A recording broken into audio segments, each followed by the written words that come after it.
The town of Black Hollow was a place that most people avoided.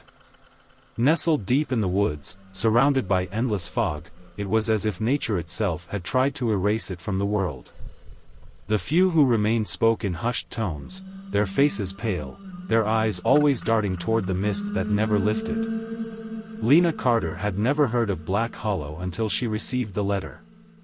It arrived in an envelope so old and brittle it nearly crumbled in her hands. The handwriting was shaky, the ink smudged with what she prayed was only water. "Lena, I don't have much time. You must come home. I know they told you to forget, but you can't. You belong here. If you don't return, I will not last the winter. And then, neither will you." Uncle Raymond. Lena hadn't seen her uncle in over 20 years. Her mother had taken her away from Black Hollow when she was just a child, refusing to speak of it again. Now, with her mother long gone and no family left but Raymond, she felt an obligation, an unease she couldn't explain but also couldn't ignore. The road to Black Hollow was worse than she expected. Thick trees pressed in from both sides, their gnarled branches clawing at her car like skeletal fingers. The fog swirled unnaturally, thickening the farther she drove, as if warning her to turn back. By the time she reached the town, the sun had dipped behind the trees, leaving only shadows and a creeping chill in the air. The streets were empty. No children played outside, no lights shone from the houses.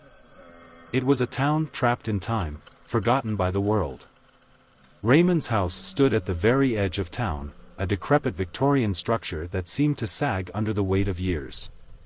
The paint had peeled away in great flakes, the windows stared back at her like empty sockets. She knocked once. No answer. She pushed the door open. The air inside was thick with dust and something else, something foul. The house was silent, save for the slow, rhythmic creaking from somewhere upstairs.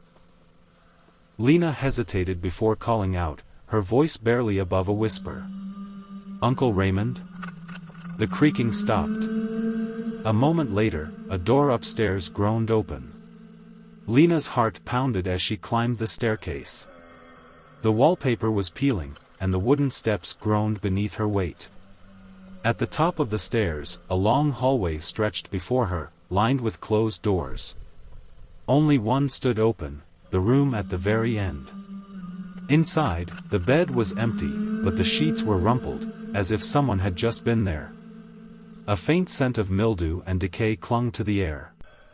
On the floor beside the bed lay a single piece of paper. She picked it up. "Don't look at them. Don't listen. If you hear whispering, close your eyes.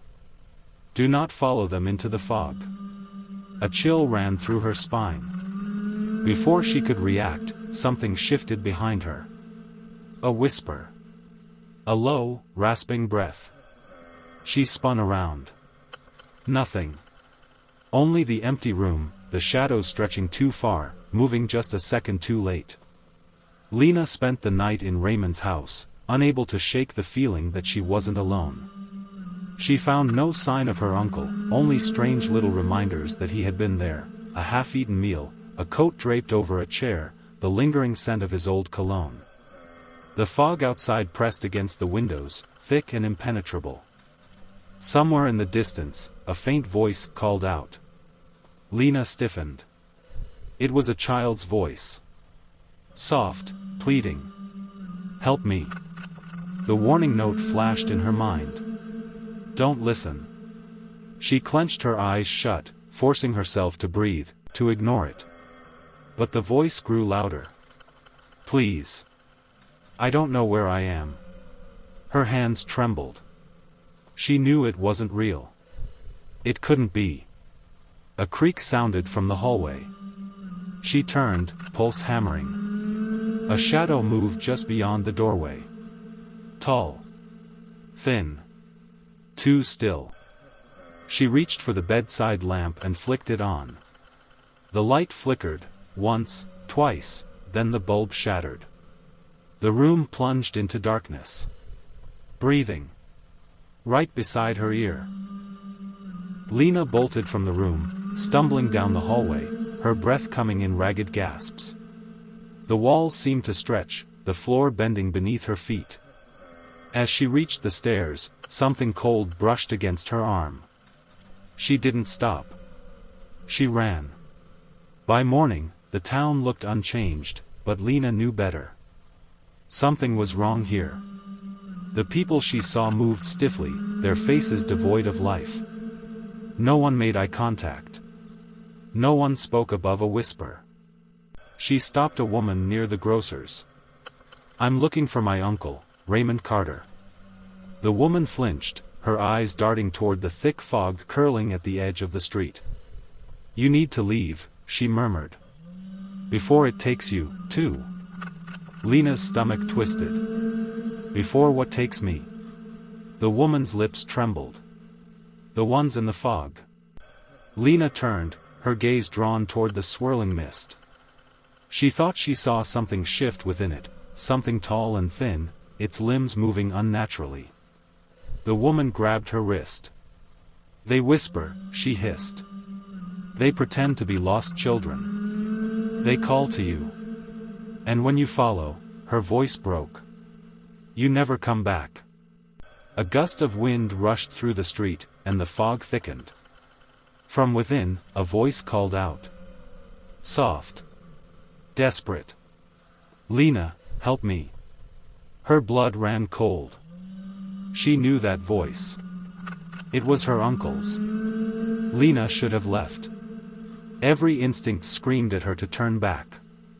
But if there was a chance, just the slightest chance, that Raymond was alive, she couldn't abandon him.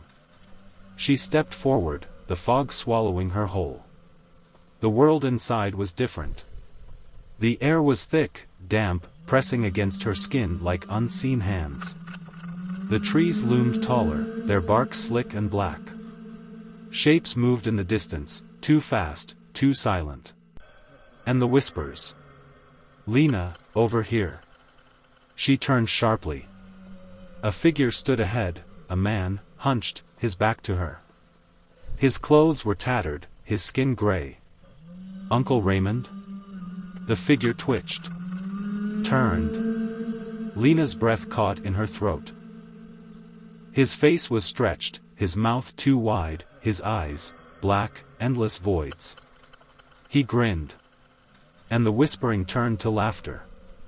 The fog closed in. And Lena screamed.